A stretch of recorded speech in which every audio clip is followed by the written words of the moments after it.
Hello guys, good morning. May ipapakita ako. Bumili ako ng mais. Ang mahal pala ng mais dito. 2 piraso, 6 real. Oo. Ito mais. Pangit pa. Okay lang basta makakain ng mais. Kasi pagpasensyahan nyo na yung ilaw kasi tulog pa yung mga kasamahan ko. Nagpainit din ako ng tubig. Kagigising ko lang din kasi. Mais ni Juan. Ito.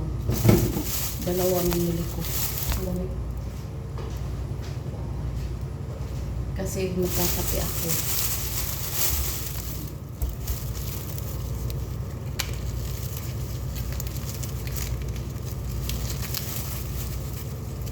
Dahon lang ng mais ang mabigat dito. Nakita ko to kahapon at kagabi sa tindahan. Kaya bumili na ako. Kasi mga ilang piraso na lang natira, 5. So binili ko yung 2. 3 na natira dun.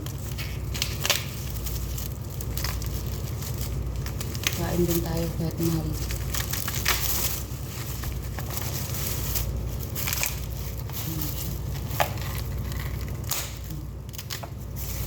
Diba?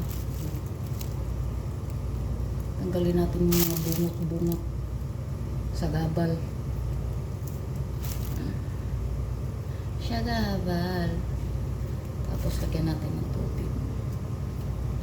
Asin, tubig, laga. Lagyan natin ng asin. Para may lasa ang mais mamaya. Lagyan ng tubig. Punuin para hindi magkulang. Charot. Yan, tama na yan. At isa lang. Hi guys, silipin natin yung mais natin. Naluto na after 42 years. Ito. Yan na. Lambot na siya.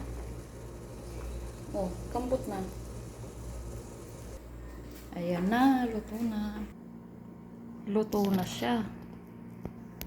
Kaya lang, mainit. Paano ko titikman? Malambot na.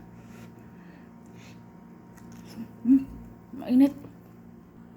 Ayun na nga guys, nakaluto na rin ako ng mais. Mais lang yung breakfast ko ngayon at saka kape. Hindi kombinasyon ng mais at kape. Pero gusto ko. Sige na guys, bye bye. Thank you for watching.